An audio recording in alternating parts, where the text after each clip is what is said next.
Welcome to Pushpa recipes అండి. ఈరోజు మనం పెసరపప్పు అరటికాయ ఫ్రై చేసుకుందాం.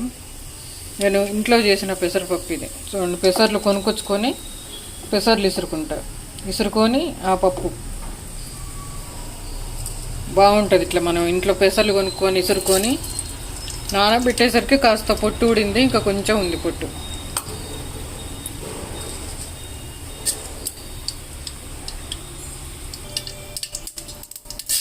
పచ్చిమిర్చి,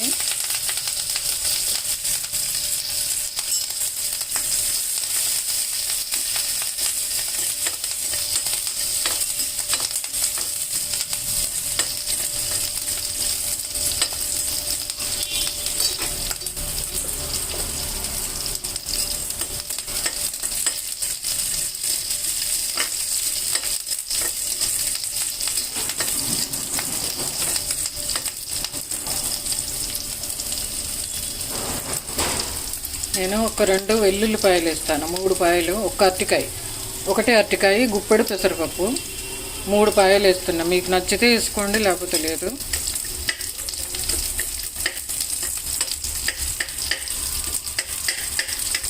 బాగుంటుంది వెల్లుల్లి వేస్తే, అదొక రకం టేస్ట్ వస్తుంది.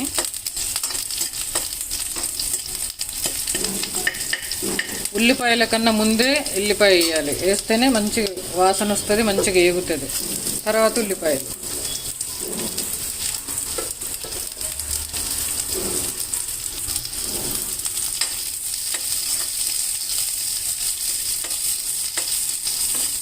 ఎప్పుడైనా సరే జీలకర్ర ఆవాలు వేసిన తర్వాత ముందు పచ్చిమిర్చి వేయాలి. పచ్చిమిర్చి మనకి అట్లా తెల్లగా ఏగితేనే ఆ పచ్చిమిర్చి మనం పడేయకుండా తినేసేయచ్చు అన్నంలో, మంచి టేస్ట్ వస్తుంది.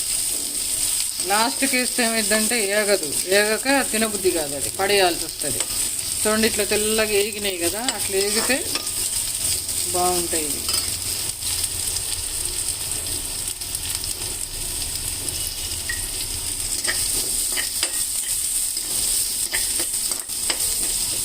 కూరలో నేను పసుపు కూడా కాస్త ఎక్కువ వేస్తాను, ఎందుకంటే మనం పసుపు ఎక్కువ వాడాలి కదా.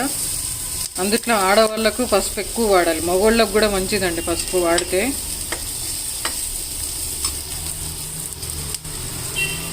ఇప్పుడు అరటికాయ ముక్కలు, ఒక్కటే కాయ వేసాను, ఒక గుప్పెడు పెసరపప్పు వేసాను. నీళ్ళల్లో కడిగేసుకోవాలి. చూడండి, అట్లా నీళ్ళల్లో వేస్తే ముక్కలు నల్లబడకుండా ఉంటాయి.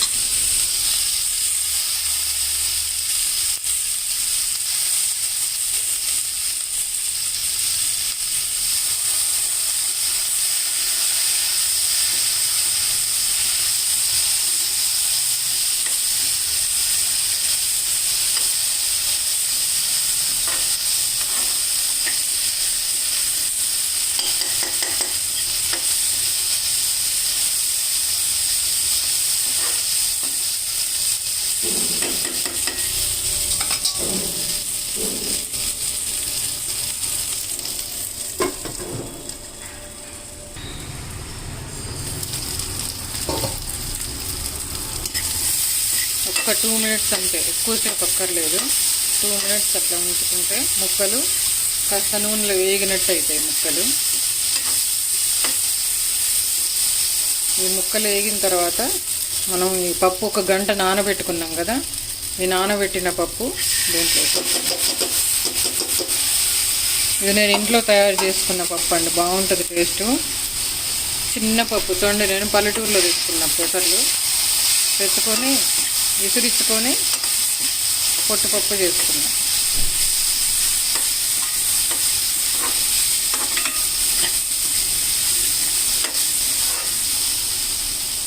ఇప్పుడు మంట సిమ్లో పెట్టుకోవాలి. మనం సిమ్లో పెట్టుకుంటే నెమ్మదిగా పప్పు ఉడకాలి, అరటి ముక్కలు ఉడకాలి.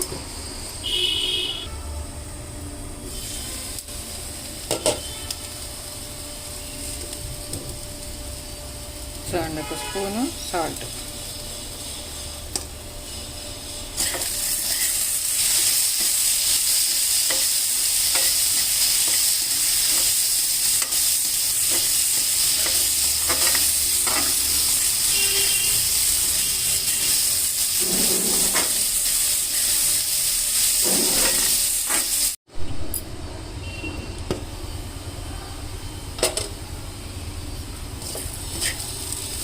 చూడండి కొంచెం వేగింది కదా. ఇప్పుడు ఒక 2 స్పూన్లు అట్లా వాటర్ వేస్తున్నాం. ఎక్కువ వద్దు, ఊరికినే అట్లా ఒక 2-3 స్పూన్లు అన్నీ నీళ్ళు.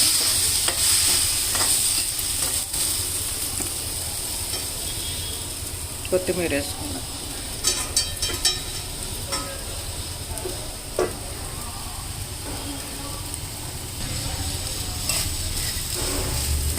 అరటికాయ పెసరపప్పుకు కొత్తిమీర ఉంటే బాగుంటుందండి. సిమ్లో పెట్టాలండి, పూర్తిగా సిమ్లో పెడితేనే నెమ్మదిగా మాడకుండా ఉడికిపోదు. ఇప్పుడు మీకు ఒక చిన్న టిప్పు చెప్తా. ఇప్పుడు అంటే మీకు తెలిసి ఉండొచ్చు, తెలియని వాళ్ళకి చెప్తున్నా. ఇత్తడి సామాన్లు, దేవుడి దగ్గర ఇత్తడి సామాన్లు ఉంటాయి కదా, ఇవి తొందరగా తెల్లబడాలంటే చూడండి, చింతకాయ పచ్చడి. నేను ఫిబ్రవరిలో, జనవరిలో చింతకాయలు వస్తాయి, మంచి చింతకాయలు వస్తాయి జనవరి, ఫిబ్రవరిలో. అప్పుడు వచ్చినప్పుడు ఏం చేస్తానంటే ఉప్పు, పసుపు వేసి పచ్చడి నూరుకుంటా. అంటే ఒక 2 డబ్బాల నిండా పచ్చడి నూరుకొని ఫ్రిడ్జ్లో పెట్టుకొని మామూలుగా తీసుకొని ఎండుమిర్చి, పచ్చిమిర్చి వేసి పచ్చడి నూరుకుంటా ఉంటా. అదే పచ్చడి కొంచెం దాచిపెట్టుకుంటాం కదా మనం ఫ్రిడ్జ్లో, గింజ తీసేసి ఈ పచ్చడిని ఈ ఇత్తడి సామాన్లతోని కాస్త వేసుకొని కొంచెం అంత అట్లా బయటికి తీసుకొని ఒక ప్లేట్లో పెట్టుకొని ఈ పచ్చడి వేసి ఇవి తోమితే అసలు మీకు 2 నిమిషాల్లో తెల్లగా అయిపోతాయి. తర్వాత తోమేసి కడిగేసి కొంచెం బట్టల సబ్బు వేసి అట్లా కడిగేసుకున్నారంటే మళ్ళీ నల్లబడకుండా చాలా రోజుల వరకు తెల్లగా ఉంటాయి. చింతకాయ పచ్చడి ఎటు మనం సంవత్సరానికి ఒకసారి ఇట్లా ఉప్పు, పసుపు వేసి 3 రోజులు ఉంచి తర్వాత గింజ తీసి తొక్కి పెట్టుకుంటాం కదా, ఫ్రిడ్జ్లో పెట్టుకుంటే సంవత్సరం వస్తుంది. ఇదే తీసి తోముకుంటే భలే తెల్లగా వస్తాయి, మనకి చేతులు నొప్పి పెట్టకుండా ఈజీగా తెల్లబడిపోతాయి. అంతేనండి, చిన్న టిప్పు. మీకు తెలిస్తే పర్లేదు, తెలియని వాళ్ళకి. పచ్చడి తినలేని వాళ్ళు మామూలుగా 1 కేజీ కాయలు తెచ్చి ఉప్పు, పసుపు వేసి దంచి ఫ్రిడ్జ్లో పెట్టుకోండి ఒక కవర్లో. ఇట్లా తోముకున్నప్పుడు తోమేసుకోండి, బాగుంటుంది. అంతేనండి, చిన్న టిప్పు.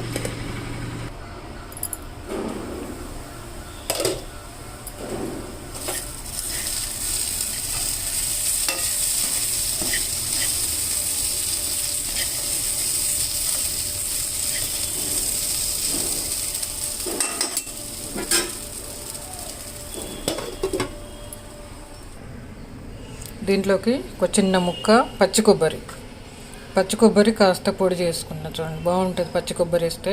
1 స్పూన్ అట్లా వేసుకుంటే చాలు, ఎక్కువ అక్కర్లేదు. ఒక్క కర్రీ కాబట్టి, ఒకటే కదా అరటికాయ, అందుకని కొంచెం అంత వేసుకుంటే పచ్చి కొబ్బరి బాగుంటుంది కమ్మగా.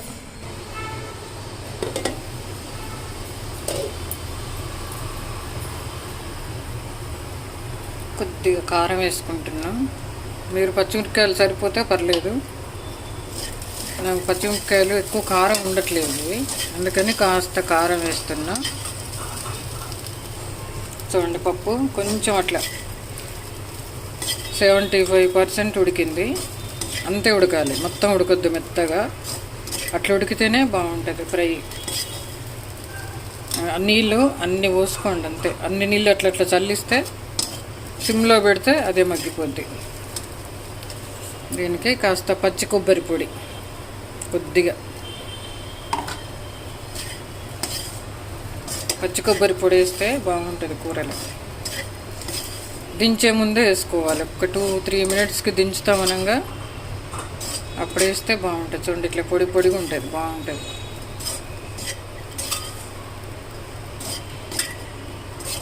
ఒక 2-3 మినిట్స్ వేగిన తర్వాత స్టవ్ ఆపేసుకుందాం.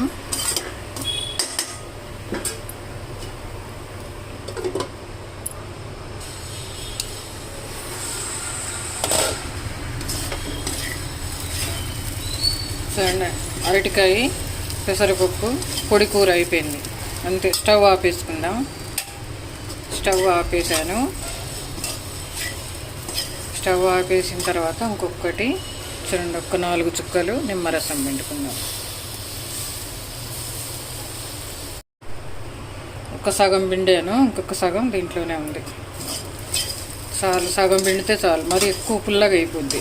అందుకని సగం చెక్క తీసా. స్టవ్ ఆపేసిన తర్వాత పిండుకొని చూడండి, పొడి కూర, అరటికాయ, పచ్చి కొబ్బరి, పెసరపప్పు. ఇవి నేను ఇంట్లో చేసిన పప్పు కదా, మంచి టేస్ట్ వస్తుంది. చిన్న పప్పు చూడండి, నాటుపప్పు, భలే ఉంటుంది ఈ పప్పు. అంతే, కలియగలిసింది కదా, నిమ్మకాయ వేసిన తర్వాత అంతే. వేడి వేడిది అన్నంలో పెట్టుకోవచ్చు, చల్లారిన తర్వాత కూడా పెట్టుకోవచ్చు, బాగుంటుంది. వెల్లుల్లి వేసే కదా, మీకు నచ్చితే వేసుకోండి, లేకపోతే లేదు. వెల్లుల్లి వేస్తే బాగుంటుంది టేస్టు. అంతే, అయిపోయిందండి కూర రెడీ. అరటికాయ, పచ్చి కొబ్బరి, ఇంట్లో తయారు చేసిన పెసరపప్పు, పొడి కూర రెడీ.